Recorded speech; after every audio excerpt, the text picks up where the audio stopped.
law compatible with the UK justice system? That is the topic, and we've got a diverse range of speakers who will guide you through the debate and the issues. Let me introduce them to you. Amra Bone, she's currently the only female Sharia Council panelist in Europe. She served on the Sharia Council at Birmingham Central Mosque for 8 years, and she's taught at schools and universities, as well as been involved in a range of interfaith work, both in the United Kingdom and around the world. Amra, assalamu alaikum, welcome to the programme. Wa alaikum assalam wa rahmatullah. Adam Deen is the Head of Outreach and Senior Researcher at the Quilliam Foundation, which is an anti-extremism think tank. Adam, assalamu alaikum, welcome. Thank you so much for joining us. And we're also joined by Salman Butt. He's the editor of Islam 21C Muslim blog. Assalamu alaikum, Salman. Alaikum salam. Thank you so much for joining us. Thank you. I'm also joined by the Honourable Sheikh Abu Usama as well, who's the Imam and Sheikh at the Birmingham Green Lane Mosque.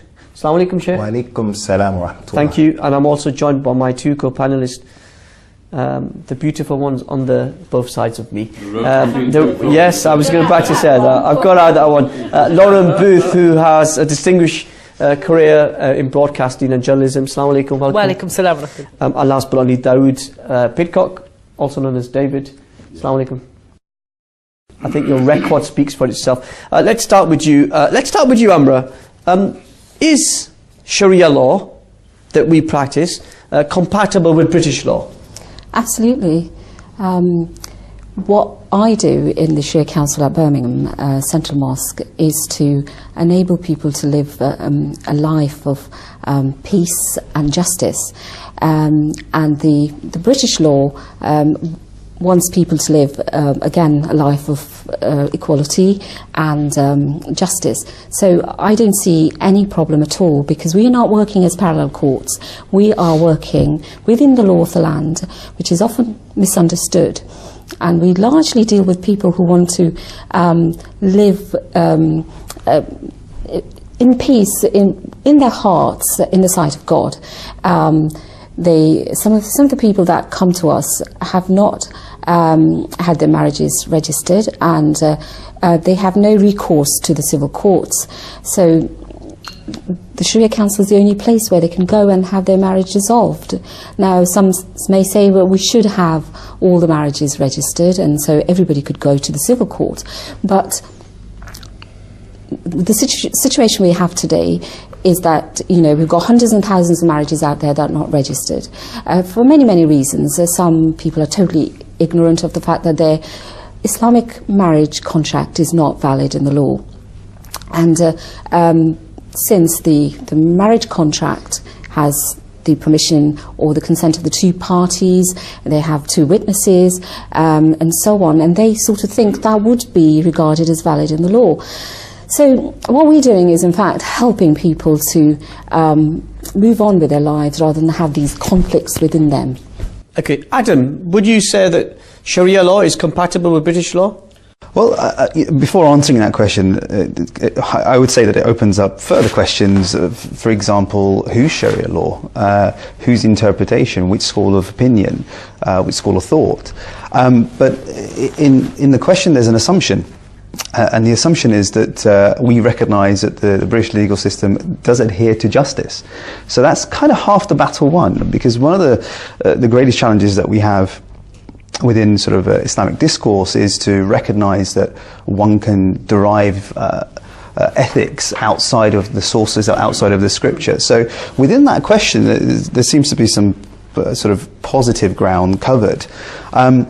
But ultimately, I think it's really down to whose interpretation. If we have an interpretation which is very let's say Puritan, very literalistic, if you have an interpretation that is one that doesn't understand the Quran to be a book of values, and one that sort of focuses more on the laws, the particulars, divorced from its sort of context, then there will be problems. And there are many examples that we can bring about. For our viewers, international viewers, just give us an example of where it's... Well, I would say the usual example is freedom of religion, for example. There is a classical opinion that is anyone who leaves their religion should be killed. Now, this is obviously completely strikes at the heart of justice and the British legal system, if you like. There are laws concerning blasphemy laws. These are, again, strike at the heart of our British legal system and what we sort of pertain to be justice. So these are examples which are at odds with the British legal system. And also, the problem there, I mean, I for one don't believe that that Islam supports the killing of apostates. I do not believe that we should kill people that ridicule or mock the Prophet. And I have my own theological reasons which we can explore. But there are those that have an interpretation of Islam that do hold on to these views, and they're not compatible. Doreen. I'm just interested, let's go back to the question, is Sharia law compatible with UK laws? Sharia law was not created to fit within the changing confines of governmental law. It is an eternal law. That's the first thing to recognise. And secondly, can the people who love Sharia and define themselves as Muslims live in a foreign land, have their practices respected and obey the law? Well, that clearly the answer is yes, because we do it every day, despite what the Quranic stance is on certain practices of human beings, whether that is, as all the Abrahamic faiths regarding homosexuality, for example. Nobody's killing, thanks be to God, homosexuals on the streets. Nobody in the UK is looking to kill apostates on the streets. We're living happy, comfortable lives, and we're just rubbing along gently together. So I think it's not the right question, perhaps. Okay, David? The idea that we have justice in the courts in this land is absurd. If you've attended the courts that I've attended, with so many people being deprived of their property on forged documents that go through the legal system, it's a total absurdity. And at least I can say that I have about 4,000 cases that I've attended, and more recently we've had some success. But the legal system here is entirely corrupt. Islam, you're shaking your head. Give me. I'll ask you for the evidence. I can give you the chapter and verse on this. But no, we have the closest thing to Islamic law in the sense of the application is European law, the Civil Code of Napoleon, which is 94% based on the fiqh of Imam Malik. When Napoleon adopted that for Europe, this is. I want you to just pause on that thing, because that what you just introduced is what we're going to be talking about after the break. So we'll come back to that. Sheikh Usama, is Sharia compatible? Can sit side by side by British law? There are some questions that arise and they present themselves where the answer is not a clear yes or no. It's the detailed answer. So clearly, when the Prophet came and he was in Mecca and they opposed him, there were things about their society that were compliant with Islam. Islam is not 100% against any system on the face of the earth. There are always going to be parallels that are going to be accepted in Islam. But as my sister Laura said, clearly there are things in the law in the UK that are diametrically opposed to what Allah has revealed and what has been legislated and with what the Prophet has brought, sallallahu alaihi wasallam. And that is so crystal clear that for there to be any ambiguity in a person's mind concerning that is a bit of a concern. So it's a detailed issue. There are some parallels between the two where the Islamic law and the British law, they don't conflict, but there are many areas where there is a conflict. No doubt about that. And what do you do when there is a conflict? Therein lies... Do you disobey the British law? No. I think what we have to do, and again, that's another answer that has its details. It depends on what is actually going on. But what we can say is... So if it doesn't affect your fundamental beliefs and your fundamental right to practice your faith, you would kind of pause the individual who knows his religion without being extremely literal and without being extremely closed in on himself, he can exist in any situation. Again, in Mecca, at the Kaaba, there were idols erected all along the Kaaba. The Prophet didn't touch those idols one bit while he remained in Mecca for 13 years. He didn't touch them.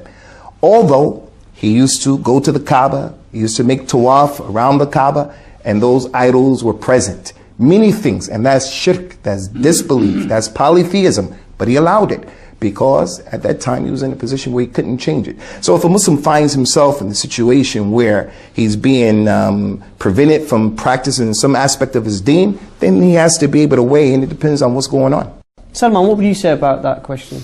The important thing for us, I mean, at Islam 21C, that we're focused on is especially post-war on terror, you have an entire generation of young Muslims growing up just absorbing the stereotypes about their own identity. And as a result, they have a very debilitating inferiority complex, which causes them to judge Islam according to whatever, by historical accident, so to speak, whatever country they happen to be born and raised in. And it's when you start doing that, is when it moves away from a genuine conversation to a hegemonic discourse. We're going to use this, Western post-European Enlightenment standard and judge your identity, judge your views, your practices, your beliefs, and so forth. And that is fundamentally a very important problem we have to get over as a community post. We've made a lot of strides post colonialism, and there are movements to deconstruct those systems embedded within our minds. But ultimately it's a very long process of trying to purify ourselves, so to speak, of the baggage of the inferiority complex. Amra. Right. What we do, in the Sharia Council, is largely dealing with marriage and divorce. We're not really talking about blasphemy laws or talking about, other aspects. We're not talking about criminal law. We're dealing with real issues that people have in their lives, and that is to do with marriage and divorce. It's personal law that's being practiced, and that is being practiced within the law of the land. So in that sense, when I said earlier that the Sharia is compatible, within the confines of personal law, when we have women whose husbands have abandoned them for 3 to 5 to 10 years, and they're on their own, where do they go? They cannot go to civil courts. They do not have access to civil courts. What do? Now, as a Muslim community, it's our duty to help those in need. And that was a reason why the Sharia councils were first set up, to help women particularly, and largely women. But now we do have men as well approaching us who are also in similar circumstances when they've had issues. Well, your opponents would argue that your type of Sharia councils are anti-women. Well, that's absolutely... if you compare it to the British system, where you have equality under the eyes of law, so male and female, yet in Islamic law, people would argue that that isn't the case. What would you say? No, that's false, in fact. We treat men and women equally when they come to the Sharia Council. Now, as Deen said earlier about who interprets it. Now, we do not confine ourselves to one school of law. We have people coming from all schools of jurisprudence, whether they're Hanafi, Maliki, Shafi, or Shia even. We have people from all different backgrounds who come to us, see as people who would help them resolve their affairs. And of course they trust us. That's why they come to us. And so what I want to say is that the thing that we're largely dealing with is aspects that regarding marriage and divorce, which work within the law of the land. Now, the one point that I'd like to make is that as Muslims, we must keep to our contracts. That's a very Quranic teaching, that we must fulfill our contracts. So as British citizens, we have agreed to fulfill those contracts. But as the brother said over there, there are times, there are tensions, and then people have to deal with those and do their best in that situation. But as Muslims, we have agreed to live according to the law of the land. And so what we try to do concerning marriage and divorce, we try. Adam, so you talked about apostasy, you talked about blasphemy, so that's the two types of, in your interpretation, Sharia law that you take away. What else would you take away? What else would you change? I think one of the big problems that I have is the way in which we understand scripture and the way that we apply it. And in terms of, and also we must state, we're not just talking about Sharia courts, we're talking about Sharia law, which is quite a broad topic. But in terms of, for example, within this discussion here that we're having, you know, inheritance, within your conversations that you have, you must be dealing with these kind of issues. If someone's a literalist, they will give a greater share to the male, and the brother. And I think in a sort of modern context, I think that shouldn't necessarily be the case. I think it should be case by case. I mean, what would you say? I agree that it should be case by case. And just pause that, because I want to get to the bottom, because we've got a lot of guests here, and I want to control the debate if possible. Adam, so what other aspects of Sharia law would you take away or change? So inheritance is another one. Anything else? Well, I'm sure we can talk about lots of things, but just coming back to the comment that was made earlier. By David? By Brother David, Sheikh David, that you know, the foundation is British society, British law is fundamentally corrupt. Now, as it's become, and as it's practiced here, is totally contrary to what we've been led to believe. Okay. And it's against common law. I do think that's a gross generalisation, and it kind of smells of sort of anti-West type of kind of sentiments. Yeah, I think the same type of mentality that says that Islam is inherently barbaric and is intolerant is the same type of mentality that says things like that, and we have to be really careful. Yeah, I would have to state that. I think we need to put things into sort of context. We can say that fundamentally that the British system is based on justice, but there are errors within that system. Like when we look at, you know, often in error, never in doubt. That's what they believe. Can I just ask you on that, Adam? So you're saying that Sharia law isn't based on justice? No. On the contrary, of course it's based on justice, but it's not justice determined by the scripture itself. It appeals to a justice outside of the scripture that we can all recognise. Hence, the British system is just. Lauren? I don't know about... We've got a Muslim community here who want to stay in touch with their Islamic identity, ensure that their actions, their personal actions, family actions are compatible with Islamic law, and go to Sharia Council, go to the ulama and get guidance on that. But then at the same time are aware of their civic responsibilities under British law. It's a difficult balancing act. So I was going, originally I asked, is it the right question? I think the question to ask is, can the British government allow Muslims to have their own scripture and live in a pluralistic society that they are telling the world that they export? The Jews have their own council, and they live by their laws, and as people of faith they follow their faith. That's fine in this country. Can Muslims be allowed to do that? That's what we need to be exploring. You don't think Muslims have been allowed to do that? I think that there are certain groups paid for by the government who are charged with trying to change the scriptures because, well, I would name the Quilliam Foundation, who have received £700,000 from central government in order to try to change the Muslim faith and to cast doubt and... Let Adam respond, because obviously that's a major charge there, but could you give me an example? I just want to say that the money has come from central government because money from the government doesn't follow. They want to change the religion. So give me an example how we try to change the religion. No, I think all of the questions that you raise, you've just listed the ways in which you want to question the scriptures. So that is your agenda. But give me a specific example. You know, Lauren can speak for herself. Give me a specific example where we have asked to change the inheritance. religion. You've just given that. You mentioned inheritance. Okay.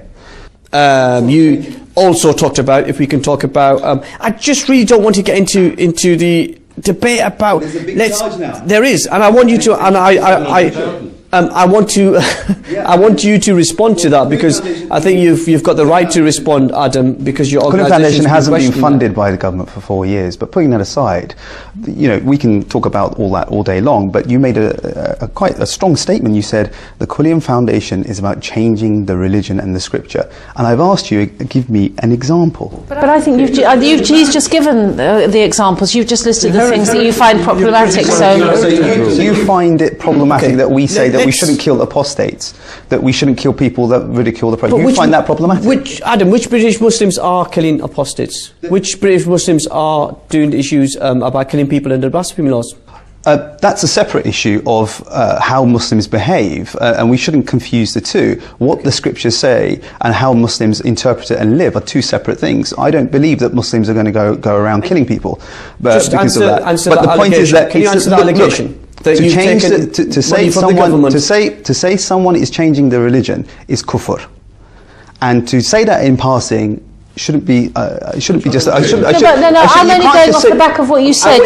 But I've asked you, where have we asked to change the religion, and you can't give an answer. Let's pause there, please, everyone. We'll take a break. When we come back, I'm sure we'll explore these issues in a bit more details. John is on the other side of this.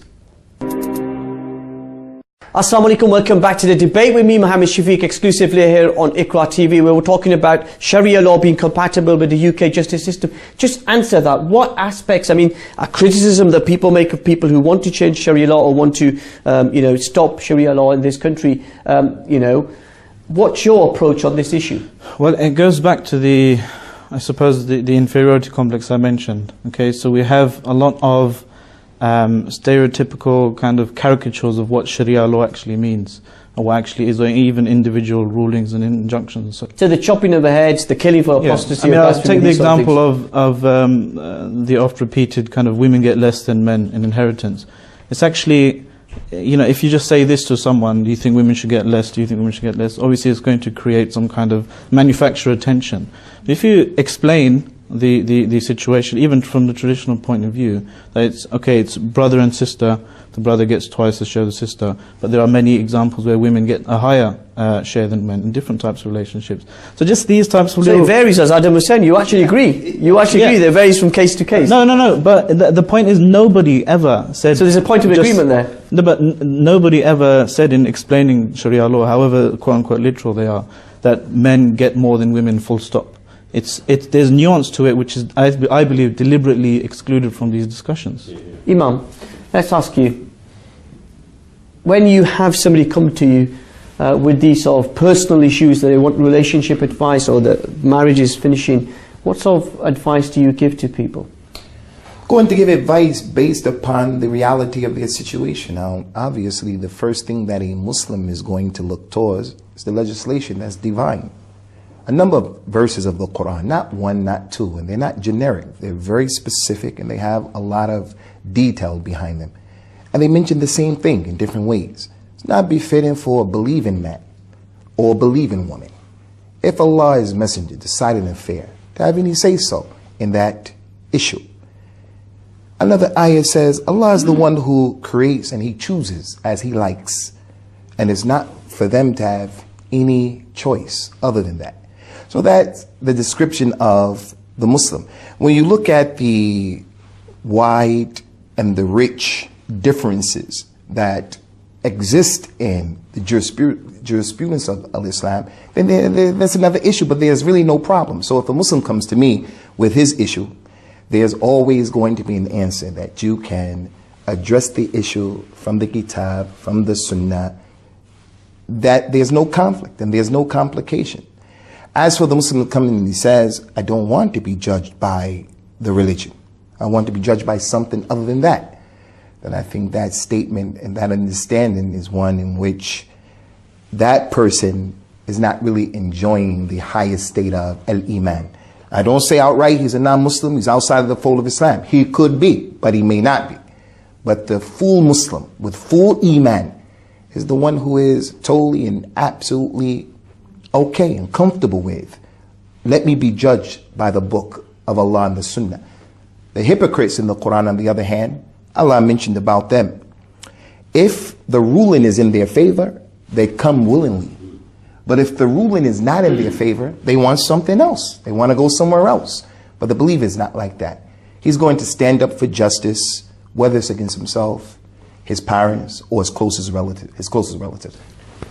So there is, Sharia law has become a very loaded term, it's become very politicized in British political debate or national life.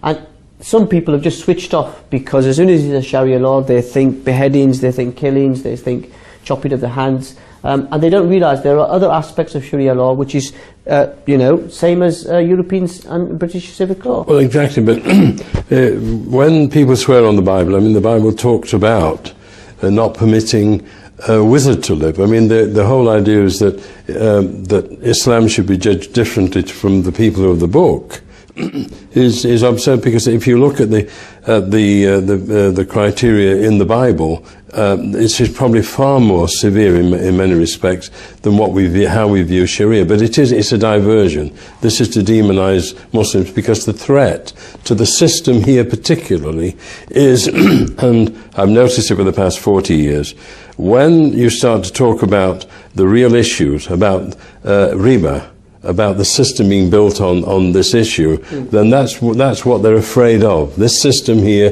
whether it's Cameron, Clegg or any of the others, are terrified of the fact they may lose the control over the city, and so it will be... Are you seriously suggesting that the people who oppose Sharia law are bigots and hate Islam?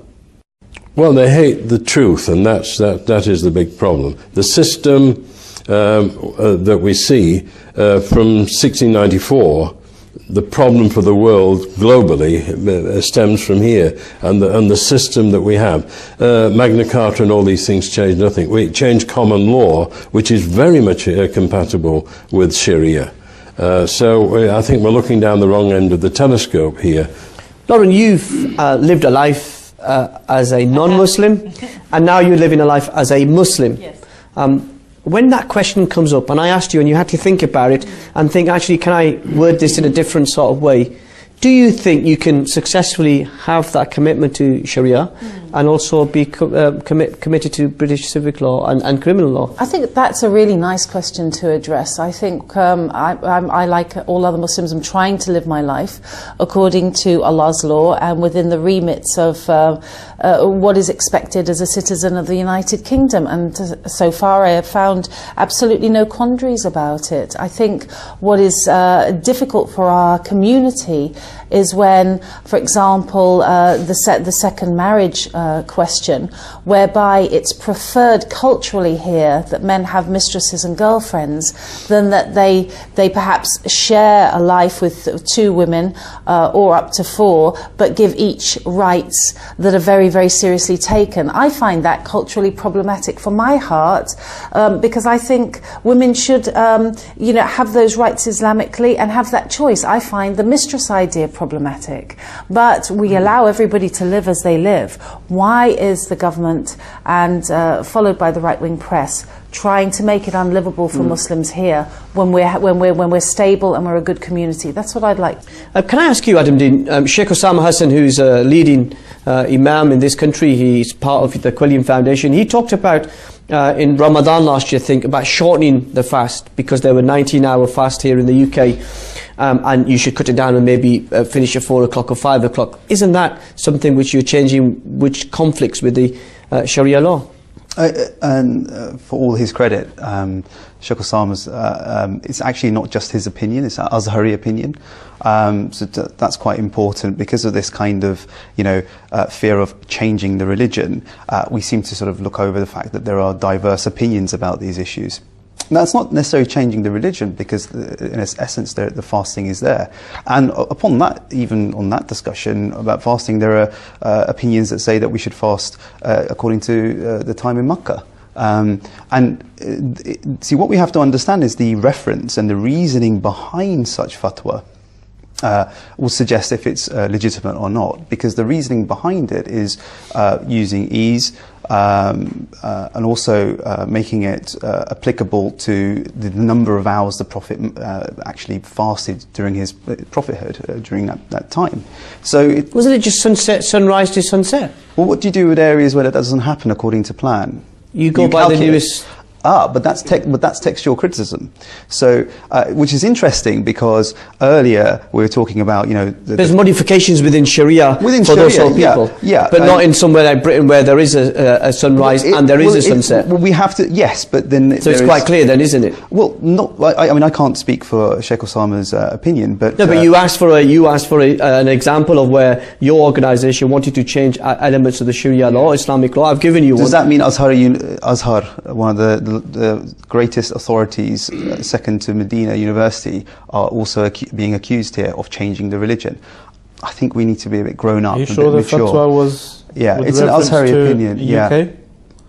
It's an arbitrary opinion. According to, with reference to the United Times, it is this actual opinion. Sheikh Salah also, who's recently joined, is one also who's actually studying Azhar, also supports the opinion as well. So we have to be careful. You see, because of this kind of fear of changing the religion, we seem to overlook these nuances, and we immediately have this kind of immature, knee-jerk reaction. Oh my God, it's changing the religion. Like, this is a classic example in this conversation. Earlier I was accused of changing the religion because of inheritance. Then later on, Salman here said, well, actually, yeah, there are case-by-case fatwas on this issue. We didn't actually agree on that. Yes. Okay, I think I was trying to get you to agree. That's why I mentioned brother and sister, not man and woman. No. According to you believe it by brother and sister.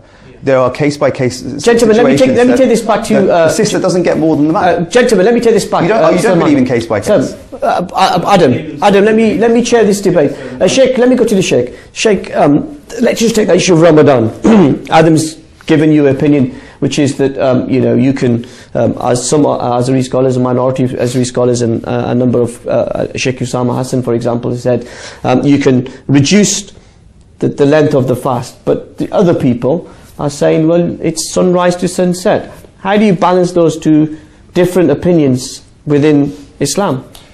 When there's a legitimate point of differences that come as a result of the text or how to look at a situation, and you have classical, renowned scholars having that difference of opinion, then we embrace it and we look at all of that and we mature. When you say classical ulama scholars, who are you talking about? You have to always be careful about taking from the fringes of society.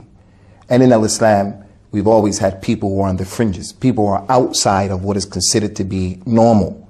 So on one hand, a person may criticize the literalists. And there's a fact that sometimes a person who takes the text literally, it can be criticized because the text wasn't meant to be taken literal in that particular case scenario. But then the other problem is the other extreme, the one who is so liberal that you come up with rulings and regulations that have no real precedence. They were given by people who are not known. They were given by people who, the way they came to that conclusion is, what they call in Arabic is the issue has been arrived at, and it's not, the two case scenarios are not the same. They're not. Could I just come in here? Yeah, sure, please. Look, I'm finding this slightly hilarious, that we are becoming agitated by an Islamic opinion that I feel is legitimate, although I fast all the way through, because I could do it, it's not a problem for me. I find it hilarious that we're agitated by shortening the fast by 4 hours or so, and yet when it comes to things like killing people for changing their religion, we say, no, according to the text it must be true because of this hadith. I just find it hilarious. I mean, this symbolizes the epitome of the problem that we've lost the humanistic value of Islam. And I call this kind of an ethical disorientation. What Muslims are up in arms about are sort of trivial, mundane things, like dancing on a video and putting it on YouTube. But then when we hear about people being killed for sticking up for minorities because of some blasphemy law, we seem to think that that's fine, or we should stay silent and we should be faithful to such absurdities. This is just underpins the fact that we're having this conversation within the same context, that we ignore vital issues. I just wanted to comment on, when we're talking about Sharia law, are we sort of meaning that there is only one law? That's what's unfortunate, in fact, that when people talk about Sharia, they somehow think it's sort of codified law. A lot of non-Muslims tend to think that it's codified law. Now, the Quran is very categorical about that it's a book of guidance, and there is a guidance being given throughout the Quran. So what would you say to me? There are many people amongst British people, non-Muslims in this country, who have misconceptions about Sharia law. What are those misconceptions? I mean, to give you an issue that we have to deal with quite regularly within the Sharia Council in Birmingham is that the people tend to think, I mean, even when we have men coming into the council and they think that they're the only one that can divorce. And if they do not give their permission, divorce won't take place. Now, in the Sharia Council, I'm not the only one. There we have people on the panel. Sometimes there's 4 altogether, sometimes 3, and we don't normally have less than 3 people, so that we always come to a unanimous agreement. And some of them are scholars. Sorry? Some of them are scholars? We're all scholars. Yeah. Obviously, you're not allowed to be on the panel if you're not a scholar. If you don't have knowledge, obviously Allah knows best. What we do is we try and help people. And this issue of divorce, that a man can say divorce 3 times, the word divorce, and there's a divorce, right? Now there is a discussion on that. I just want to pause you there, because I've reached the time where I have to take our final break. I promised you when we come back, we'll come straight back to you and talk about these issues. We're talking about Sharia law, whether it's compatible with British law. Join us on the other side of this. Assalamu alaikum, welcome back to the debate with me, Mohammed Shafiq, exclusively here on Iqra TV. Just before the break, you were talking about, men and divorce and misconceptions around what is acceptable, what isn't. Just briefly touch on that before we move on. A lot of people that come to us have this view that a man can say divorce 3 times and that's it, finished. A woman has no choice. So we have to constantly remind them that a man can initiate the divorce, a woman can initiate the divorce, or they can go to the Sharia Council to have it dissolved. Now, when a man initiates the divorce, when he utters the word divorce, I divorce you, it's not an immediate divorce, because within the next 3 months, they can get back together, and there has to be no remarriage. And if that 3 menstrual cycles, that period elapses, and they do decide that they want to go ahead, a man has no right over any of the gifts that he's given her. So it's not as straightforward as is portrayed in the media. Now, if a woman initiates the divorce, there's an aspect of gift that a man has given her. Now, if it's not his fault, and maybe he gave her £1 million, there are issues involved with that. Just one more point that I wanted to make, please, which was a difference of jurisprudence in terms of 3 divorces. If a man utters 3 divorces in one go, then if the marriage is finished, we have people coming to us and they say, look, we want to be together, but we've gone to all the scholars and they've told us, no, we're finished. Right. Now we have to weigh up that the 3 divorces uttered in one sitting, should we take it as 1 divorce or 3 divorces? Because there's the schools of law that say it is 3 divorces. I'm really pushing you. I'm really sorry. I think it's a very important point because we're not talking here about marriage and Islamic law. We're just talking about the overall thing. But that is a point of jurisprudence. I appreciate that. And the variations in understanding. I look forward to... Which is why it's not one law, if you see what I mean. I know. I look forward to welcoming you back, and we can have a debate about marriage and Islamic law. I promise you. It's a great topic to have, because I've had personal experience with family members who've done just that, and it's not very nice for the women involved. Sheikh, are you agitated by what Adam Deen said before the break? No, Kalla. I was explaining that I didn't witness anyone who was agitated. I definitely exclude myself from that equation, but those people who had something to say about that was their opinion that they didn't agree with. So I don't think it was fair for him to dismiss it and to say that it was funny. I don't know the exact superlative that he used. No, he said it was hilarious. I think that was very dismissive and disrespectful, because the personality of the Muslim is, when it came to that issue of killing someone who apostates, that is not something picked out of the air. So if someone comes and says, they say, no, I don't agree with that, and then the Muslim, he disagrees with that point of view, he has every right to air out his opinion, even more so than the one who came with that statement, because where did that come from? So they are textless. I just wanted to make that point, that there were 2 different situations. Murder, taking someone's life, spilling blood, is heavier than the scales in those 4 hours. But that's not the context of just spilling blood. This is the spilling blood based upon what the Prophet said. Is there a sense that a lot of the negativity about Sharia law possibly could do with the way some Muslims are applying Sharia law in a negative way? I mean, I can't exclude it. It could be. You can't really prove a negative like that, but I've never seen that to be really the motivation behind all of the propaganda you have against so-called Sharia law. Not what ISIS does in the name of Islam. That That's doesn't what we're talking about here, but it's not in the name of Islam. Just we're talking about British media, let's say. We're talking about Sharia law is compatible with UK law. Let's stick on that. Yeah. So I mean, the problem I see here, one of the main problems is this banding around the terms like humanistic and justice, for example, as though they're just simple kind of concoctions that everyone agrees on. Justice, that's not my case. Justice, something like justice or law, is a storied enterprise. It has a beginning, it has a story from a particular cultural and social structure and lens.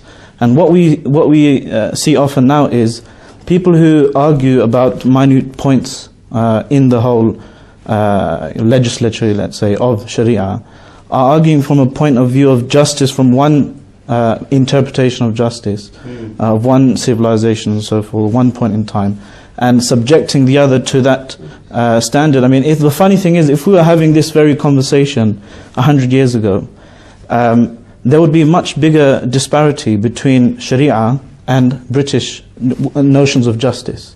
Okay, it would have been just, it would have been, you know, fair and just under British law, under our culture here, for a woman to be deprived from going to university. Okay, in Oxford University's first woman was admitted for a degree in 1920, for example. It would have been just according to Britain, according to our culture. The difference is that the difference is that we can recognise that to be.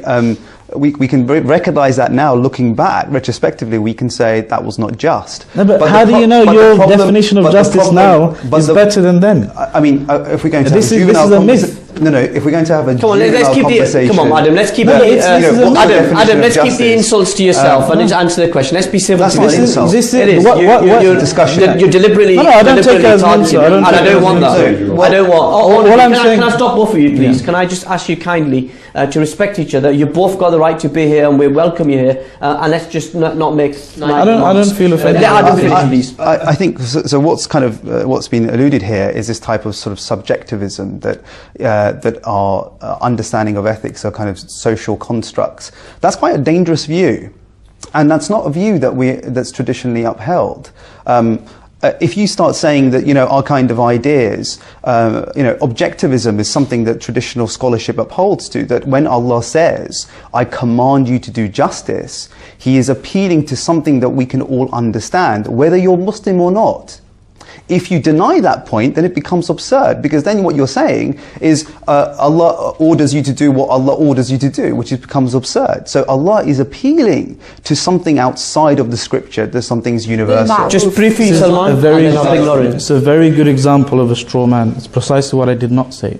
What I did say was, if you go by what it's apparent from your demeanor today, is taking British notions of justice. No, not necessarily. If it is that, then if we go into history, obviously people at a time that they're doing something, they're going to think of themselves as just. This is the point we need to get your head around. Nobody sets out saying, I want to be unjust. I'm not talking about Muslims. Yeah. Because if you got a Muslim who's an Orthodox Muslim, at any point in history, he would be the same. If it's okay, I'm going to park it there and just move it to the ladies.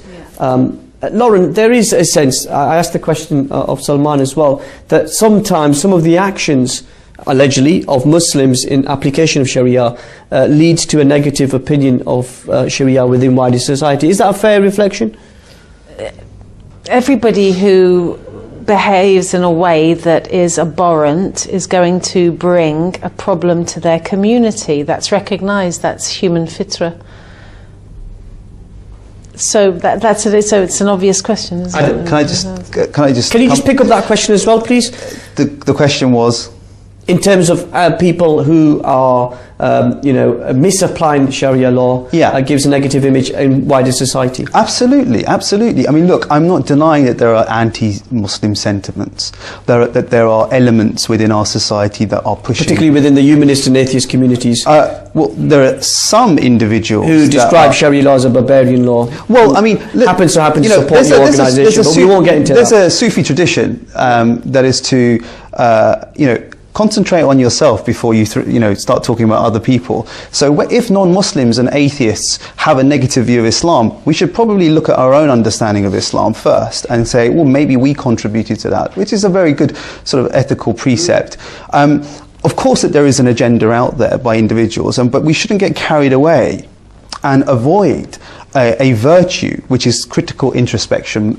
Muslims should always look at themselves and analyze where things are going wrong. Now, see, again, this type of sort of apologetics that I just heard from Salman is problematic. I'll explain why. Because the same argument ISIS could use and say, well, you know, what you seem to be just injustice now, maybe in 100 years' time you'd actually go, actually, that's perfectly fine. So the point is that you can't appeal to this kind of subjective notions of justice. I forgot, David. No, and who created ISIS? See, who finances ISIS today? Well, that's a sort of more of a political conversation that we can have. It's kind of not related Yeah, to... but you're talking about ISIS in relation... Cui bono, who benefits from it? Okay. Who benefits? I'm sure we'll come on to this, guys, we'll come on to this, but let's go back to Sharia law. I know. Let's go back to the issue at hand, which is Sharia law. What do Muslims need to do to better explain Sharia law? Practice it. Which aspects? All of it, because when you point the finger, as you said, there are always three pointing back at you. So the problem is the Muslims have become, as Rasulullah said, Zabad al-Bahr. You become like the foam on the sea. Widespread, a mile wide, but maybe 3,000th of an inch thick. So the Muslims are the problem, because as soon as you apply Islam to yourself, you will see the results. So but you joined the club, you're now involved in mortgage, riba, all the things that and therefore the punishment, as it happened with Bani Israel, they were punished twice, the Persians and the Romans, and this is where the Muslims are now. They're being punished because they are not applying things to themselves.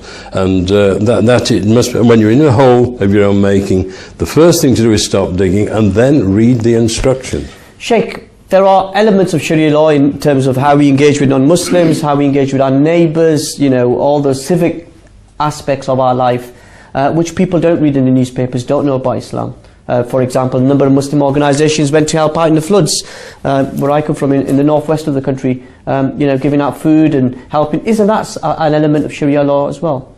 No doubt, obviously. But we can't expect that the mainstream media are going to highlight that, and we shouldn't wait for that. What we should just continue to do is to be diligent and to be busy with the job at hand. That is, people learning their religion, practicing the religion based upon their abilities and just staying in their lane. I think one of the big problems today is the level of confusion that we have. There is this thing. Everybody at this table is responsible for learning how to read Surah Al-Fatiha correctly. We've been commanded to do that. Allah said, read the Quran correctly with tartil. Rattil Quran, tartil, read it correctly. But if the noon is sakin, which is part of reading the Quran correctly, noon is sakin. If it were to fall on the head of, you know, any particular given Muslim, he wouldn't know that this is noon as sakin. And yet the person puts his foot in an arena that is, you know, very serious. I mean, it's a big arena. But this is what we're dealing with today, the confusion that our community is faced with. It's a big issue. These things that we're talking about, we can just ask Allah for His rahmah, for some guidance. How do you resolve these issues, Lauren? I mean, very interesting debate. I think it's really important that we have a kind of unified, positive voice, and that we don't have elements within our community just dissecting our faith as if we're at the table for other people to try and destroy what we love and what we observe, especially when it's actually in the United Kingdom not harming anybody.